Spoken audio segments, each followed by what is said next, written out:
This episode is brought to you by Indeed. Stop waiting around for the perfect candidate. Instead, use Indeed sponsored jobs to find the right people with the right skills fast. It's a simple way to make sure your listing is the first candidates see. According to Indeed data, sponsored jobs have 4 times more applicants than non-sponsored jobs. So go build your dream team today with Indeed. Get a $75 sponsored job credit at Indeed.com/podcast. Terms and conditions apply. This episode is brought to you by Stouffer's. Here comes 3-time juggling champion Natalia Rogers. She's juggling law school, her TA job. Oh, narrowly catches the laundry. What's that 4th ball? Parents unexpectedly showed up at dinner time? Is that too much for Natalia? Not with Stouffer's Chicken Alfredo and its mouth-watering mix of Asiago, Romano, and Parmesan. When you're juggling 4 things at once and the clock strikes dinner, think Stouffer's.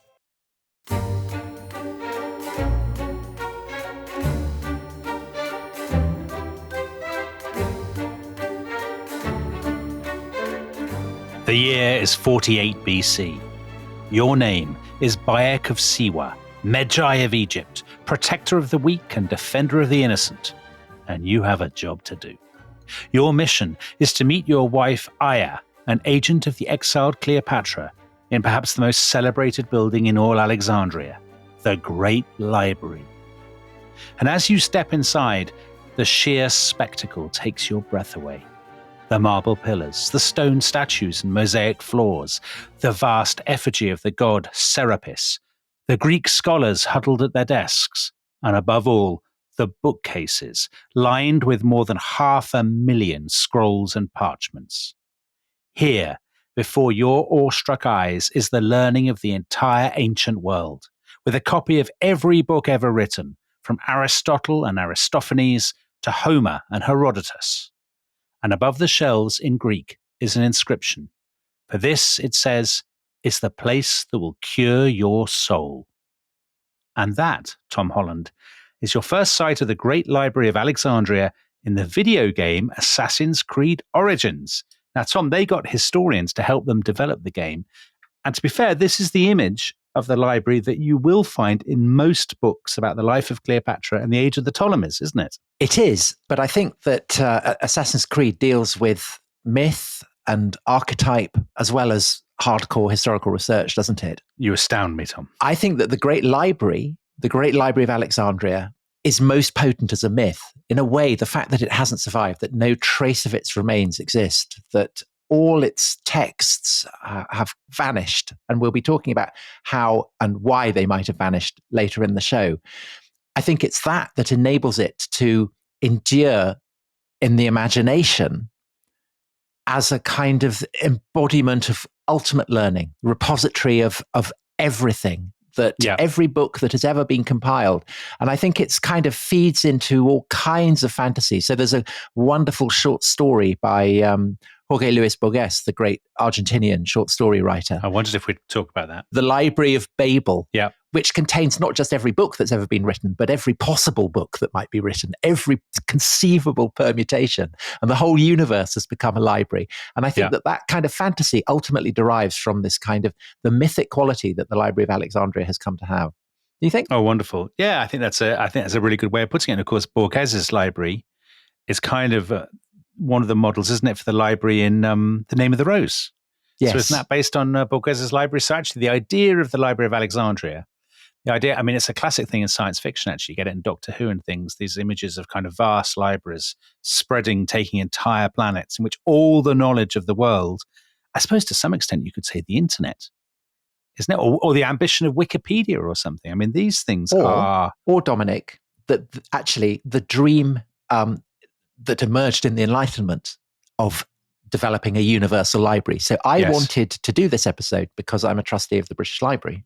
Okay. Which I was very proud. I looked up to see what the world's largest libraries were. And the British Library is listed number 1, just ahead of the Library of Congress. Oh, that's very gratifying, Tom. And the British Library was set up 50 years ago, but it draws on, of course, collections in the British Museum, and then before that, other private collections. And it is, in a way, an embodiment of that dream that we associate with the Library of Alexandria, to essentially to be universal in the scale of learning that it offers. So it offers 170 million different items printed, digital archives of books and manuscripts and journals and everything, works of art, patents, and it has objects that are thousands of years old. It has tweets that were sent out a few hours earlier.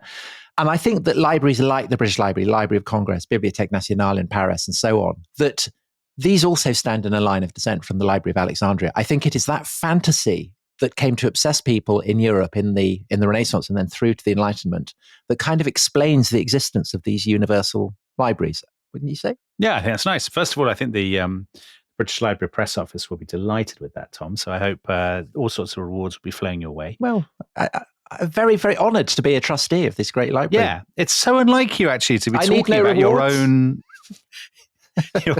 your own honours on this podcast. It's never happened before. But I guess the idea of the National Library and the idea of a single repository of learning that contains all learning, that is a sort of, I mean, most nations have national libraries, don't they? And I suppose all of these things derive ultimately from this idea of this Platonic ideal of a library, ironically, given that it must have had the works of Plato. Yes, absolutely. But of course, that then raises the question of where did the people who founded the Library of Alexandria, where did they get their idea from? Is the idea of constructing libraries as old as civilization? And in one sense, it does seem to be. I think that the moment that writing is developed, the instinct to collect texts and assemble them in one place does seem to have been pretty universal. So in Egypt, where they manufacture papyrus, which is the writing material on which the scrolls in the Library of Alexandria are kept, the priests seem to have used temples as repositories for scrolls that are connected with the specific cult. Right. I mean, none of them have survived because papyrus disintegrates. But in the Near East, they use clay. And if clay gets fired, then it remains almost undestroyable. And so archaeologists, when they dig up these ancient cities across the Near East, have every so often found these incredible depositories of vast numbers of clay tablets. So I think the oldest is a place called Ebla, which is about 30 miles southwest of Aleppo in Syria, which dates back to 2300 BC. There's the great capital of the Hittite Empire, which is 17th to 13th centuries BC. I mean, huge amounts of text there, absolutely invaluable for informing us not just about the Hittite Empire, but about the Near East more generally. Assyrians seem to, they're famous as a militaristic imperial people, very prone to wiping out cities, but they seem to have adored libraries. So actually the oldest library whose founder we know was founded in 1100 BC by an Assyrian king with the splendid name of Tiglath-Pileser. That is a good name. Which I always thought would make a great name for a cat, actually. Yeah, or a beer, an Indonesian beer. The mellow hops of a Tiglath-Pileser. But the most famous Assyrian library is the one founded by Ashurbanipal. There was a wonderful exhibition about Ashurbanipal in the British Museum a couple of years ago. And Ashurbanipal, who was notorious among his subject peoples for his oppressive militarism, he's shown with a kind of pen tucked into his belt as an emblem of his ability to read and write. And so there were kind of 30,000 clay tablets in that. Most of them were kind of prophetic writings, omens, spells for warding off evil spirits, that kind of thing. But there were a few kind of classic literary texts, of which Gilgamesh is the most famous. The oldest epic. Yes. So, I mean, an incredibly important archive. And that seems to have had a cataloguing system. And it seems to have had librarians who get stressed out about books being stolen. So there are all these kind of warnings saying, if you steal one, then the spirits will come and get you. May Nabu decree his destruction is my favorite. Brilliant. I think all libraries should still have that. So, Tom, on these libraries, isn't there an argument that civilization, which is obviously identified with kind of urbanism, that part of that is the control? I mean, you have a monopoly of violence. That's one of the elements of having a state, but also a monopoly of information, control of information, of records, of laws, of regulations and codes, of property ownership. And to have all that, you actually need a library of some description, don't you? You need a place, a single repository where all the stuff is stored, where the king can go or the emperor can go and say, I want to find out, what did we do last time? What are the laws on this? I mean, it has to be written down somewhere. Yes. And so a lot of these libraries, so the text found at Persepolis as well, which gets burnt by Alexander, these are to do with the administration of the empire very often. So the Library of Ashurbanipal seems to have been definitely set up by the king himself. He has a personal stake in it. But this seems to be because the king has a responsibility to the dimension of the supernatural. So he's employing all kinds of people who can forecast the future, ward off evils from both the king and the empire. And that is basically, I think, what his library is all about. It's a kind of reference library for diviners, for soothsayers. Right. So even the epics are probably there because they have kind of divinatory roles. So it's not quite like the dream of the universal library that we have in the modern world. Yeah. And it's also, I think, kind of subtly different from the ambitions that the kings of Egypt who found the library in Alexandria have. And I think to properly get a handle on what those ambitions are and the way in which the Library of Alexandria does seem to have been something quite different from the libraries of the Near East that preceded them, you need to put it in context. Because actually, cultural artifacts like libraries are expressions of the culture that think that they are worth founding and maintaining. Yeah, I couldn't agree with you more, Tom. And does this give us an opportunity to talk about Alexander the Great? Great friend of the rest is history. I think it does, yeah. Oh, wonderful. Wonderful. So if you thought this was all going to be about a load of boring old books, No. You're greatly mistaken, because we're now going to be talking about one of the world's great conquerors and an inspiration, Tom, to a new generation of boys and girls, thanks to the Adventures in Time series. Yeah, you're very, very inspirational. Your very inspirational ending of your book on Alexander the Great, encouraging children to go out there and conquer the world. We all have an inner Alexander. Yeah. So tell us about Alexandria. I love Alexandria. We're often asked on The Rest is History, where would you most like to go back to? And I love Alexandria as this syncretic place. It's partly Greek, it's partly Egyptian. It's founded by Alexander himself, isn't it? I mean, that's the legend, at least. I don't think it's a legend. I mean, I think he does found it pretty much from scratch. He needs a harbour, doesn't he? He needs a harbour on the North African coast that's not part of Egypt. The old priestly elite. This is in 331 BC. He's conquered most of the Near East. He's conquered Egypt. He's been crowned in Memphis, which is the ancient capital of Egypt, as pharaoh. But he wants a city that can control Egypt from the coast and obviously have shipping links to the Mediterranean world beyond. And he chooses this site. It's a kind of narrow bar of land between the Mediterranean Sea and a lake called Mareotis. And it provides a great complex of deep water harbors. Yeah. And that's the key reason that he chooses it. It's also, you've got the winds blowing in off both the lake and the sea. So in the summer, it's pretty cool. And it is a landscape of absolutely dazzling artificiality. So there's a kind of grid system of the kind that you get in New York, all laid out personally by Alexander. And after Alexander's death, it gets appropriated by his childhood friend and lieutenant Ptolemy, who grabs Alexander's body, brings it to Alexandria, buries it there. So the tomb of Alexander is a kind of marker of Ptolemy's claim to be the true successor of the great conqueror. There are other wonders there. There's the Pharos, this great lighthouse built on an island. It's kind of joined to the mainland where Alexandria is by a mole. And this is the largest building ever built by the Greeks. It's the first city to have numbered addresses, which I think is kind of wonderful detail. It had slot machines, it had automatic doors, it had international banks. Automatic doors, I love that detail. So it's an incredible place. It's a place of wonders, and the wonders, in a sense, have to be built partly because Ptolemy is trying to establish his very parvenu regime as the inheritor both of the pharaonic greatness of Egypt and of the great empire conquered by Alexander, but also because as an upstart city, it needs to attract people and it needs to have things that people want to come and see. Yeah. So Tom, so it's a little bit, I think, like kind of Dubai or somewhere like that. I was about to say it's like a Dubai, or it's like it's got a little bit of Las Vegas about it. So it's all quite ersatz, but because it lasts for centuries. So at that point, it's not really ersatz. I mean, it's its own thing. But it's also got the slight air of one of those planned capitals like Brasilia or somewhere, hasn't it? Yes. They've established a new site. They get top architects to come in and build all these fantastic buildings. Actually, I know it sounds silly to some people that we started with a video game, but that video game is set in Alexandria, and it does give I mean, lots of archaeologists worked on it. And it does give if you ever played the game, it gives you a wonderful sense of the layout of the city, the sheer spectacle and the grandeur of it, and the fact that it's in this kind of desert landscape, or this scrubby landscape is at the edge of the desert, I suppose. Yeah. And it's an extraordinary, it's like a Las Vegas-like mirage. Is it Dubai that has the extension of the Louvre, and the Saudis bought the Leonardo, didn't they? So there's this sense that by investing in culture, you are boosting the prestige of your city. Oh, yes. And that is very, very Ptolemaic. So the Ptolemies are all about kind of boosting trade, boosting the idea of Alexandria as a great trading capital, because that then raises finance.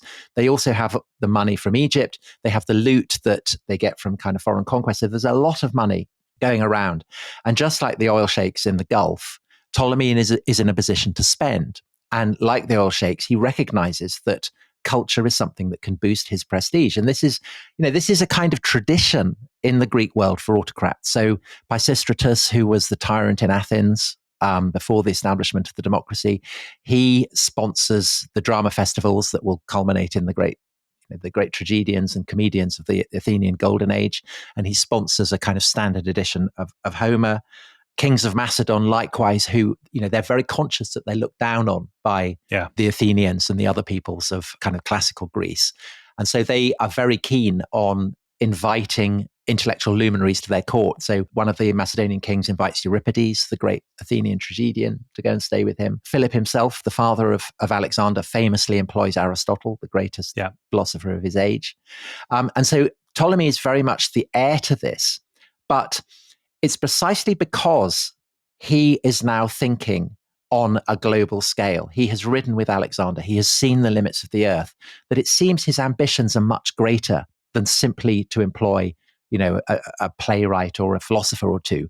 He wants much more than that. He wants the greatest conglomeration of texts and philosophers that money can buy him. It's worth saying about Ptolemy, by the way, he's a clever man. He writes a memoir, doesn't he, of his time with Alexander. I mean, he is a literate, shrewd, intelligent man. So there is maybe it's not just, you don't have to be cynical about it. I mean, maybe he probably really does like the idea of scholarship and learning and all these things, don't you think? I don't think that he would see any tension between it. I mean, he doesn't see that promoting his own brand and his own city is anything to apologize for. I mean, he's all in favor of that. Yeah. But I think he genuinely does believe in this kind of radical concept of learning for its own sake. That's what differentiates him, say, from Ashurbanipal. I think Ashurbanipal's library is all about the ability to look into the future. It's to read bad omens and so on. I think for Ptolemy, it's about, in a sense, preserving everything that is best about Greek culture. Well, also, he too has been educated by Aristotle, because that's where he and Alexander had met. They'd studied together at wherever it was in that grove where Aristotle, they all gathered, all the lads from the court, all the young lads. So absolutely, he must be influenced in the same way that Alexander was. Well, no, but I think you're absolutely right to mention Aristotle, because I actually think that Aristotle, who, as you say, has taught Ptolemy, is an absolutely key figure in this.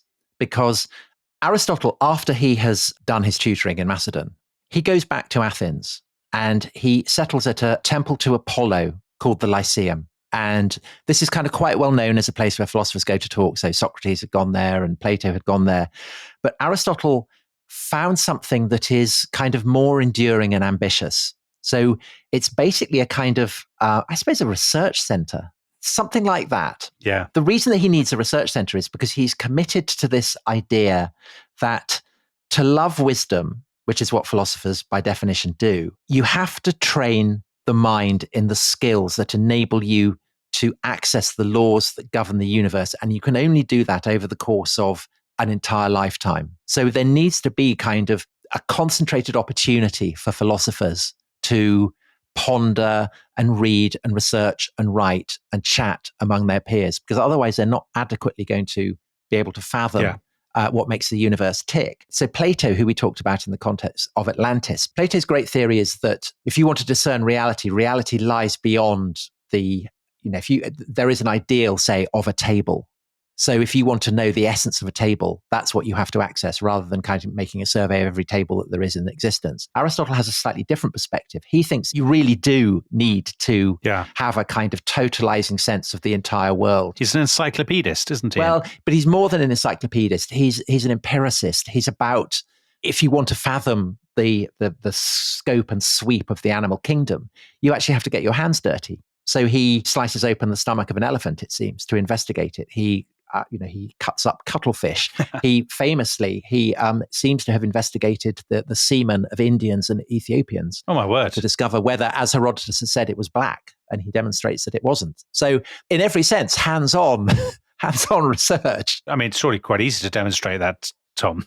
I mean, you wouldn't need to do an experiment. I mean, well, anyway, let's not go there. And also, Aristotle is interested in the range, say, of different political systems across the world. So he compiles a great kind of glossary and an analysis of all the different democracies and oligarchies and whatever. So this is what's going on. He's got all kinds of people who are doing this. And the Lyceum is basically a kind of complex where they can live. So there are living quarters, there's a kind of communal dining center, and there are porticoed walkways. So it's a peripatos in Greek. It's where you kind of walk around this kind of cloister, chatting away, a bit like the cloisters in an Oxford or Cambridge college. And the philosophers who go to the Lyceum and who follow in Aristotle's wakes are known as peripatetics after this. And the thing is that this may sound like a kind of contemporary modern day research center.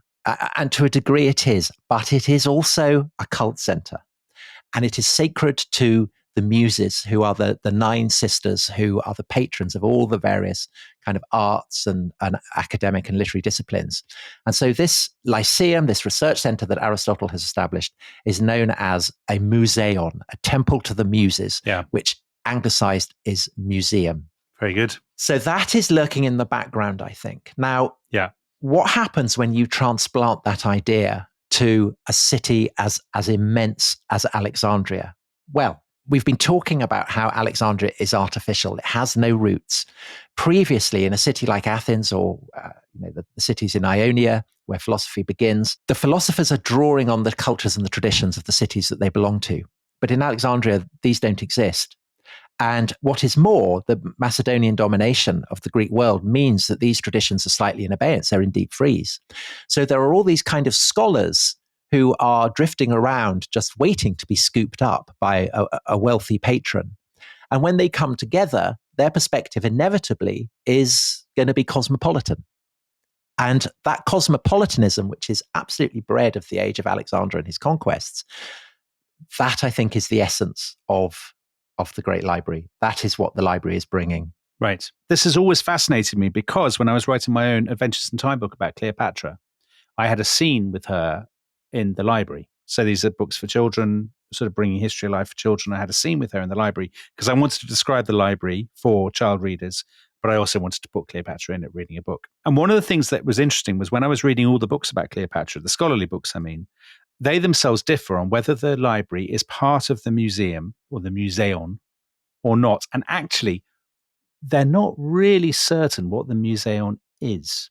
So what do you think it is? Okay, I think we are pretty certain what the museion is because we have a relatively detailed description of it. By Strabo. From the age of Augustus, by, a geographer called Strabo. Yeah. So he says that the museum, the museion, let's call it the museum, was part of the great palace complex, the Brucheion, as it was called. So it is part of the fabric of this enormous complex of buildings in which the Ptolemies live. Yeah, it's a whole quarter of the city, the palace complex. Yeah, it's huge. And Strabo says that it possesses a peripatos, so that's the colonnade, like it, the Lyceum had in Athens. Yeah. That it has a columned hall and it has a dining hall, both of which the Lyceum had. And in this hall, the men who are the members of the museum, they meet in common to dine. So again, rather like the fellows in a Oxford or Cambridge college. It's like All Souls College, which is famously dedicated to research and has no students. Yes. And like All Souls, the delightful surroundings, free food, people to wait on you hand and foot. You don't have to do your own housework. Tom, I knew somebody who won a prize fellowship to All Souls College, Oxford. And when he was there, he was told his job as the most junior fellow was that he was he was in charge of providing the wine. at all the Right. dinners. And his official title, would you believe, was the Chief Screw. Right. So that, I think, is pretty much the gig that is being offered by the Ptolemies to Chief Screw. these intellectuals who were members of... I suspect in Alexandria that would have had a double meaning.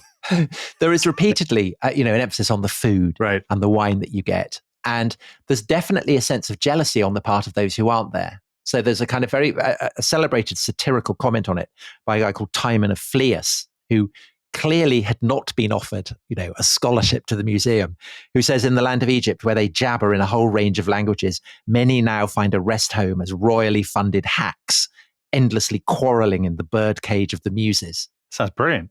Yeah, so that sense of kind of subsidized scholarship and academic bitchiness is, it does seem familiar to anyone who's... Well, anyone who listened to our Oppenheimer podcast, when Oppenheimer went to run the School of Advanced Study in Princeton, and endlessly fighting about seminar rooms and visits by T.S. Eliot and stuff. Yeah. That's exactly what that is. Exactly. But I think there is a risk in assuming that it is totally like a kind of modern college or something, because there are elements that remind us of its roots in cult practice. So the man in charge of the museum is a priest appointed by the king. And it seems from Strabo's description that the museum is directly contiguous to the tomb of Alexander. So next to it, right next to it, it's a separate building though, probably? Part of the same complex, I suspect. And it may be that the model for this is actually coming from Pharaonic Egypt. So the tomb of Ramesses II, which the Greeks were very, very interested in, which had supposedly a cult center, it had lots of books and had a tomb, and it was all part of the one complex. So it may be that that's a kind of direct inspiration for it. But the question that is hanging here is, well, what about the library? Because Strabo does not mention the library. Exactly. And this is the puzzle. Now, most scholars, I think, by and large, have assumed that the library is a separate building from the museum.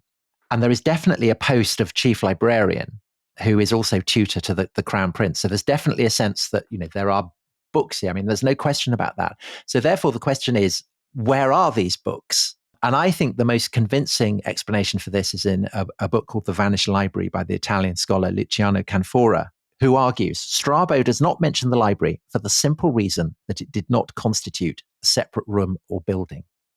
And there is evidence for this in the argument given by the author of Ptolemaic Alexandria, P.M. Fraser, the kind of the great definitive volume on it, who points out that the Library of Alexandria, or the Museum of Alexandria, I should properly say, inspires a kind of copycat example in Pergamum, which is another capital in what's now Turkey. Yeah. And there are sufficient remains for archaeologists to reconstruct the floor plan, and there is no separate library there. So that implies almost certainly that the library is not a separate building. And I think that what makes this such a convincing argument is that the original word for library in Greek is actually the shelves on which books are kept. So I think that what that suggests is that you had this kind of museum complex, and you have shelves, and the scrolls are kept on the shelves, and they are part of the structure of the general complex, and that therefore what comes to be called the library is a feature that is kind of running throughout the museum. I like that argument, Tom, but let me just raise one quick objection. In the video game that we mentioned at the beginning, Assassin's Creed Origins, the scholars who worked on that game based the design for it on a library that we know existed, very famous, one of the most famous Roman remains, which is the Library of Celsus in Ephesus. Yeah. Now that's quite a bit later. It is. So that's when's that? About 92 AD. So that's a Roman building, not a Greek building. Yeah. But we know that the Romans, or in a Greek-speaking area of the Roman Empire, and in an area that undoubtedly would have had trade links with Alexandria, that there were separate libraries. There is a possibility, surely, given that so many records of Alexandria are lost, that they could have been a separate building. The Romans, a bit like American plutocrats in the Gilded Age, or indeed now, to be honest, they have the money and they are envious of the cultural prestige of the Greek world. And so they start amassing vast collections of books. Yeah. And Egypt actually, because it's providing papyrus, becomes a great, great center of the book trade. Huge numbers of copies are made, are sent to Rome. The capital itself, of course, has the largest number of libraries, but you also have one in Herculaneum, very famously, There's a villa with all kinds of manuscripts that people dream ultimately of deciphering. So the Roman library is, I think, different from the kind of library that is being set up in the age of the first Ptolemies. More self-conscious in a way, you It's think? more self-conscious, it's more self-aggrandizing, it's kind of nouveau riche. Right. Not that the Ptolemies weren't nouveau riche, because of course they were. The Ptolemies are nouveau riche, but the Ptolemies are closer to, they're Macedonians, so they're heirs to that tradition of cultural sponsorship that was practiced by the kings, and they are pretty much direct heirs to the traditions in Athens that Plato and Aristotle embody. So I think there is a difference there. And I think that the libraries that you get in both Imperial Rome and in the provinces, I think those libraries, by that point, the idea of a library is a kind of a distinct building that you construct essentially to kind of show off how much learning you have. And that can be done by individuals or it can be done on a civic basis. I think that that is something that is different from the Library of Alexandria. Okay. I mean, I can understand if, in a computer game, you need to make it visible. They would be kind of a useful crutch. But I think that Camphora's argument is a better and more convincing one. Very good. Okay, so on that bombshell, we're going to take a break to consult our own collection. And when Tom has done his research, we'll return. So for you, Tom works so quickly, you'll probably just have time for one or two ads. And then you come back after the break. Yeah, come back after the break. And Tom is going to tell us what was in the library and how it was destroyed. Very exciting. See you after the break. This episode is brought to you by Rocket Money. Tom, we often talk about how to organize our finances. I'm very conscious that I'm paying for a lot of mad subscriptions. And there's one thing that we've talked about often on this show. It's the thing that we probably hate more than any other, and it's a hidden fee. I would love to get my finances under control. There are all these things piling up on our bank statements, and I think I need to fix this problem. I need to sort this out and to stop this. I mean, my finances are so chaotic that I need this app. So I'll tell you what it is. It's called Rocket Money. It's a personal finance app that helps find and cancel your unwanted subscriptions. It monitors your spending and it helps to lower your bills so that you can grow your savings. With Rocket Money, you can track all of your subscriptions and you can easily cancel within the app with just a few taps, saving you time, avoiding charges. And you can also set budgets and goals and get personalized insights and regular reports to track how you're doing. They will even send you real-time alerts for large transactions, upcoming bills, refunds, and even low balances. So let Rocket Money help you reach your financial goals faster. Join at rocketmoney.com/ishistory. That's rocketmoney.com/ishistory. rocketmoney.com/ishistory.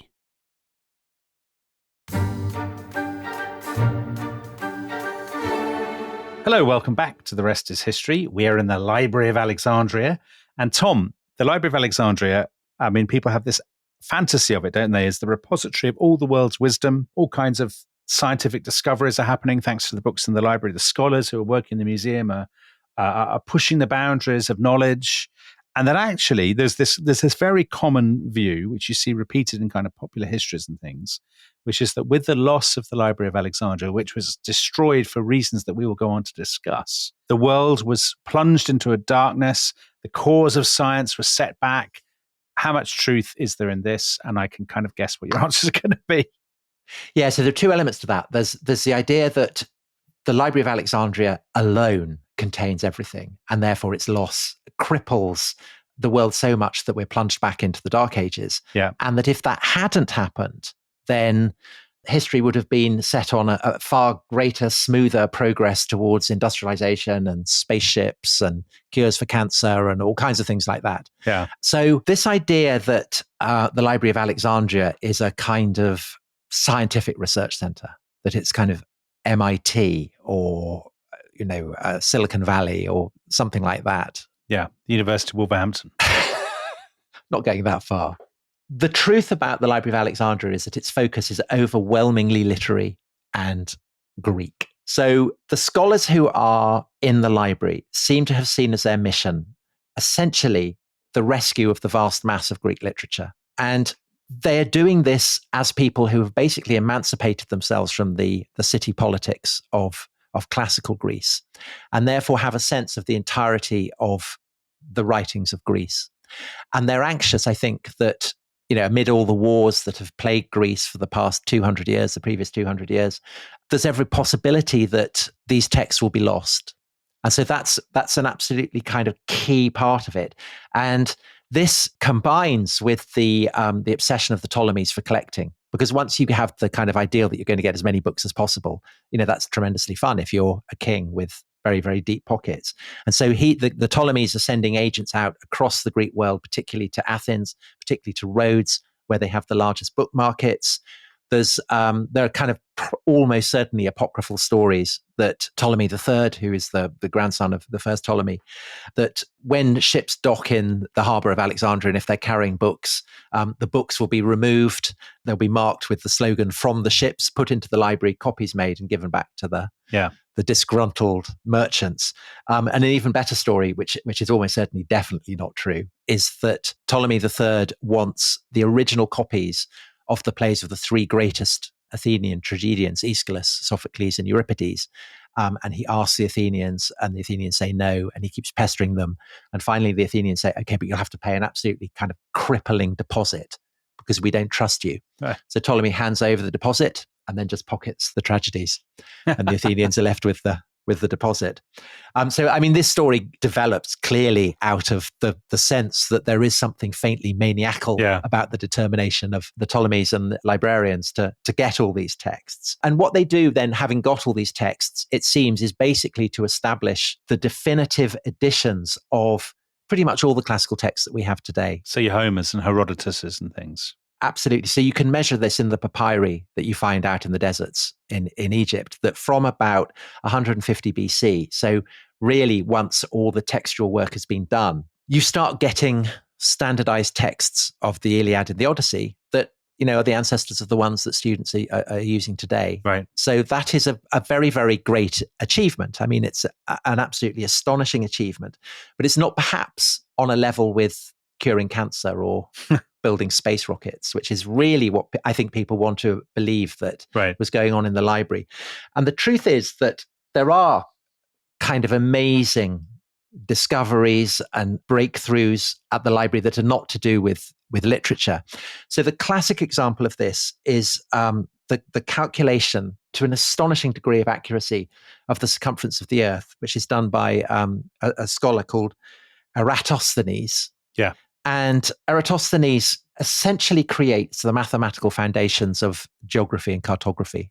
So the fact that you have all these texts that you can consult them, and then you can put them together to construct kind of maps of the world that are more accurate than any that had previously existed. Again, this is a fruit of this sense of a research institute that you have, that without this vast compendium of texts, that probably wouldn't have been possible. But it's really important to emphasize that for the Greeks, theory always triumphs over experiment. And there's a line in Plato's Republic that I always think of in this context, where Plato says, when we're looking at astronomy, we must approach it as we approach geometry, by way of kind of working out problems and ignore what's in the sky. So in other words, the maths of astronomy is what really matters. Yeah. The pinpricks of light in the sky, that's kind of completely irrelevant. But all of that said, Tom, they do have coin-operated slot machines. They do have automatic doors. They do have steam engines. Yeah, steam engines, exactly. Practical inventions. But what they don't do is apply any of those to what we would recognize, say, as industrial policy. Yeah. The steam engines are being used to power various gizmos in temples. Yeah. They're not being used to power railway trains that can be laid out over the desert to go and attack enemies or anything like that. No. Those Ptolemaic armored trains would have been brilliant, though. So Arnold Toynbee famously, this was one of his what ifs, that the Library of Alexandria had actually been technically minded. And he's obviously kind of thinking of imperial British expeditions at the time when he was writing it. The Library of Alexandria is not a great center of technology. That is not what it's about. And the other myth is that it is universal in the sense of aspiring to contain all the wisdom of the world. Really, its focus is Greek. And the reason that we have this idea that it might have been universal is because of a very famous myth, which is that Ptolemy II, it is said, wants to know the scriptures of the Jews. So there are lots of Jews that have been settled in Alexandria. They are a sizable part of the population. And the story goes that Ptolemy II sends to Jerusalem for people who can translate the Hebrew scriptures into Greek. And he has sent 72 scholars, 6 from each of the 12 tribes of Israel. And they are put up on the Pharos, the island with the lighthouse, and they come up with a Greek translation for the Royal Library. And this is the Septuagint, the translation of Hebrew scripture into Greek. Septuagint comes from the Latin for 70. So it's a rounding down from the 72. But this is, as I say, it's a myth. It's contained in a letter supposedly written by a guy called Aristaeus in the 2nd century BC, so long after it's meant to have happened. And essentially it's making a case for the Jews to be a part of Hellenic culture in Alexandria. There's chronic anti-Semitism in Alexandria. He's making a pitch to the Greeks to say, look, our learning is a part of the universal corpus of human knowledge. The Ptolemies are interested in it. It's gone into the Museion, into the library, but the intention of that is very palpable. But one more counter argument. This is an unusual position because you're very much the revisionist here, and I'm sticking up for the orthodox interpretation of the library, the more romantic one, I would say, Tom, which is usually you're the more romantic presenter. The rest is history. But so Cleopatra, we're told, I think, by Plutarch, that Cleopatra spoke Greek, Egyptian, Ethiopian, Aramaic, Syriac, Median, Parthian, an Arabic language, and the language of the troglodytes. Doesn't that speak to a kind of universalism, a multiculturalism at the heart of because presumably if she did speak any of these languages, she would have learned at least some of them from the scholars working in the Museion and the library. No, because Cleopatra is famously the first of the Ptolemies to speak Egyptian. Right. But maybe that's because Egyptian is regarded as a lower level than some of the others. And it doesn't mean that there isn't a kind of great swirl of language. I mean, well, I think by our lights, it's astounding that the Ptolemies, over all these generations that they've been ruling Egypt, don't learn to speak Egyptian. But Timon of Phlius, you had in the first half, in the land of Egypt, where they jabber in a whole range of languages, he said. So there is a kind of multiculturalism there in the line. There must be. No, because he's dismissing it. He's saying it's not even Greek. Most of the people in Egypt speak some barbarous language. I mean, that's what barbarian is. It's someone who doesn't speak Greek, who goes ba ba ba ba ba. But isn't the implication there that he's talking about the scholars specifically, that some of the scholars, that maybe they are all speaking Greek, but they're coming from different places and there is a kind of exchange? Yeah, but they're all Greek speaking. They're only interested in Greek. They're not interested in anything else. Okay, well, I think. Yeah. Which to our way of thinking can't possibly equate to universal, but to the Greeks it does. For instance, you will note that Cleopatra isn't speaking Latin. Yeah. Which is amazing, considering that her 2 boyfriends are both Roman. How did she speak to them, Tom? Do they both speak Greek? Yes, because there is assumption that Greek is the only language that you need. Well, I suppose that's the thing, isn't it? That Greek is perceived as being the language of learning and of culture across the Mediterranean in this period. Yeah. So basically, I think that the Library of Alexandria isn't nearly as universal as people think. So that essentially is one myth. Okay. The other great question is what happens to it? Where does it go? And that is usually framed as who destroys it. Yeah. The assumption is that someone or some kind of great sweeping catastrophe of fire has wiped the library out. So a favorite candidate, as you'll know, Dominic, because you write about it in your book on Cleopatra, is Julius Caesar. Exactly. Are you convinced by that? No. Caesar causes a fire. There's no doubt about that. When he's trapped in Alexandria, having visited Egypt as part of his war against Pompey, he's installed himself. He's taken possession of the palace quarter. He ends up being shacked up with Cleopatra. He's fighting against her brother, isn't he? Ptolemy. Yeah. Of course, they're all called Ptolemy. And in the course of this, there is a big fight down at the harbour. And Caesar, it seems, if you're to believe the accounts, sets fire to his own ships to stop the enemy getting hold of them. And in the course of that, the fire spreads from the ships to the warehouses, and that books there are damaged. But I mean, as you will know, Tom, the library is not at the docks. So it's conceivable that fire spread, but it would have had to have spread a hell of a long way. Yeah. What do you think about it? Well, so the confusion is caused by Plutarch, who does say the library is destroyed in this fire. And we don't quite know where he gets that. Well, we do know where he gets it from, because it's evident that large quantities of books were destroyed.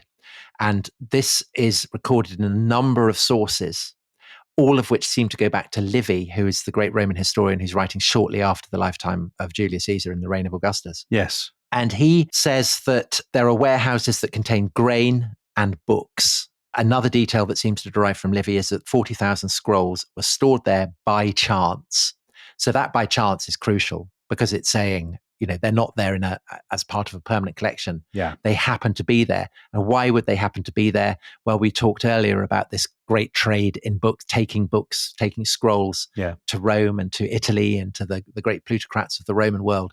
And probably that's what this is. Well, you said yourself, Egypt is a great exporter of papyrus. Yeah, absolutely. And I think we have pretty conclusive proof that the library, whatever it was, whether it was part of the museum or whether it was something separate, was still in existence in the reign of Domitian, who is end of the 1st century AD, because Suetonius, he's describing a fire that sweeps Rome in Domitian's reign and how Domitian sends scribes to Alexandria to make copies of the texts that have been lost in the libraries in Rome.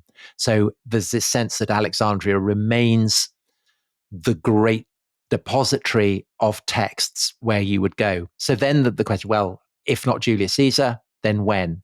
And the fact is that over the course of the 3rd century and into the 4th, when the Roman world is ravaged by civil war and all kinds of catastrophes, there are any number of disasters that might have destroyed the museum and the library. So there's a great cycle of destruction under Caracalla, at the beginning of the 3rd century. Aurelian, who is the emperor who kind of stitches the empire back together after it seems to be disintegrating in the mid-3rd century. And it's specified that the Brucheion, which is the area with all the palace, that Aurelian had destroyed it.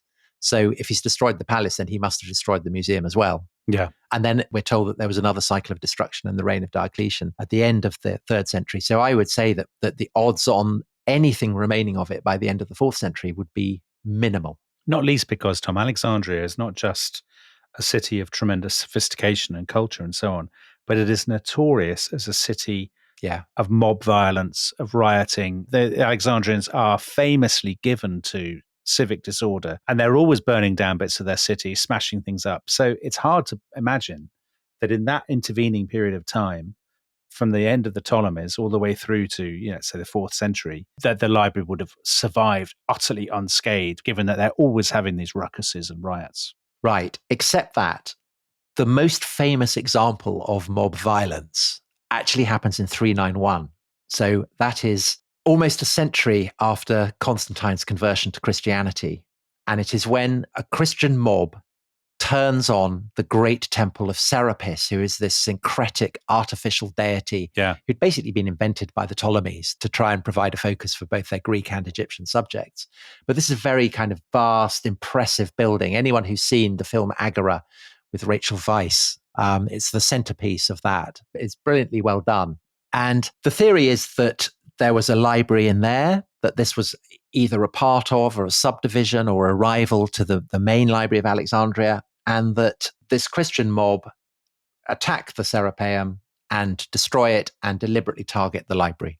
Now, this is a myth that emerges basically in the writings of Edward Gibbon, the author of The Decline and Fall of the Roman Empire, who has his own reasons to present Christians as bigots and... Well, they're the villains of his book. Yeah.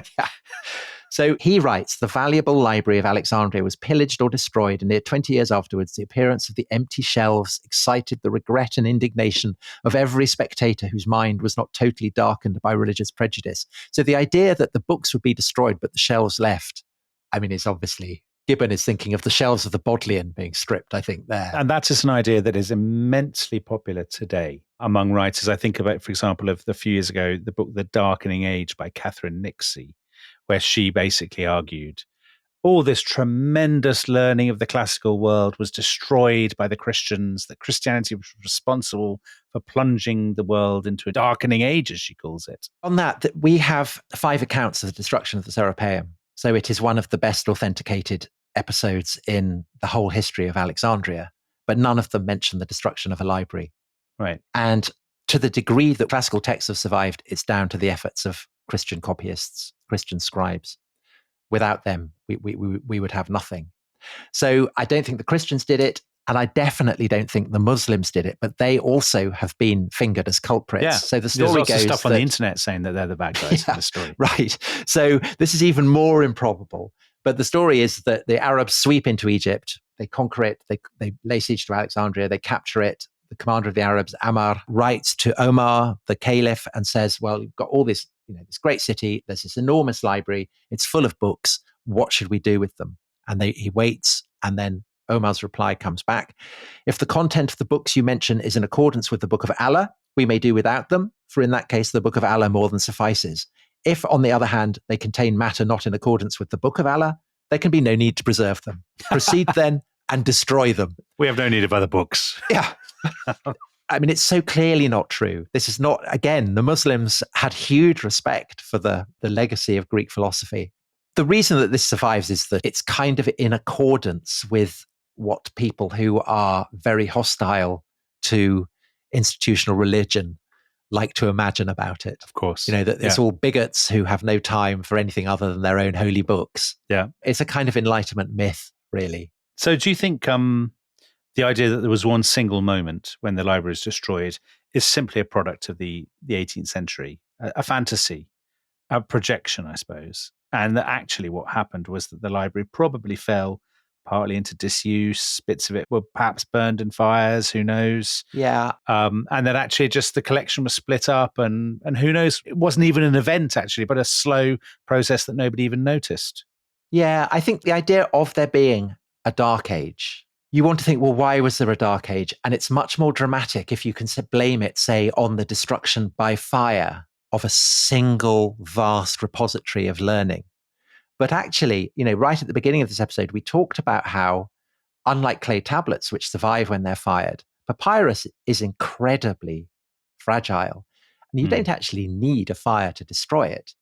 If you're keeping all these scrolls in, they're not air conditioned, they're not temperature checked, there are mice, they crumble away. They crumble when you're reading them. Absolutely. Unless those texts are being rewritten and rewritten and rewritten, they're going to fall away. Yeah. I mean, it may be that, we're told that the buildings of the palace complex are destroyed by Aurelian. I mean, maybe that is the final terminus for it. But I suspect that most of the texts had already gone long, long before that. And actually, the person who comments most wonderfully on this is Gibbon, who, as well as being an enthusiast for kind of various Enlightenment-enthused myths, is a brilliant, brilliant scholar who has studied and investigated all the available sources for the narratives that he's telling. And he writes that I sincerely regret the more valuable libraries which have been involved in the ruin of the Roman Empire. But when I seriously compute the lapse of ages, the waste of ignorance, and the calamities of war, our treasures, rather than our losses, are the object of my surprise. So don't mourn what we've lost, but celebrate what we've retained. I mean, that's actually quite a nice message, isn't it? Yeah. Very un-Gibbonian, given that he's normally so skeptical and so sort of... Yeah. Well, no, I think, the Decline and Fall is a great monument to the amount of texts that are there. Yeah. And I guess that Gibbon is, that's what he is expressing. Thank God I don't have to do any more reading. That's what he's Yes. thinking. But to repeat, again, what we said at the beginning, I think the fact that the Library of Alexandria is no longer there is precisely what gives it its potency as a kind of mythic symbol of libraries. What a wonderful story, Tom. I really enjoyed that. And actually, that's fired me up for two things. One is the city of Alexandria would be a fantastic story, actually, to do, and the rest is history, the rise and fall of Alexandria. But also the Ptolemies, the Ptolemaic dynasty, the Hellenistic world. We haven't really done much about them. We did Cleopatra. But I love the story of the Ptolemies. It's very complicated because they're always marrying each other, aren't they? And they're all called Ptolemy. Which would might be an issue. But they have amusing nicknames, which we could... there's Ptolemy VIII, Fatty. Yeah, Ptolemy, yes. He married his sister. Yeah. Sister and his niece at the same time. Great stuff. Fantastic behavior. Yeah. Right. On that bombshell, thank you so much for that, Tom. That was really good fun. And do you want to plug your library again? British Library, yes. It's 50th birthday. All kinds of exhibitions and specials on at the library. So if you're in London and have a chance to go and sample them, please do. And hurrah for libraries, basically. Yeah. Because without them, we wouldn't be able to do this podcast. No, especially the Bodleian Library. Right. We'll see you all next time, everybody. Bye-bye. Bye-bye.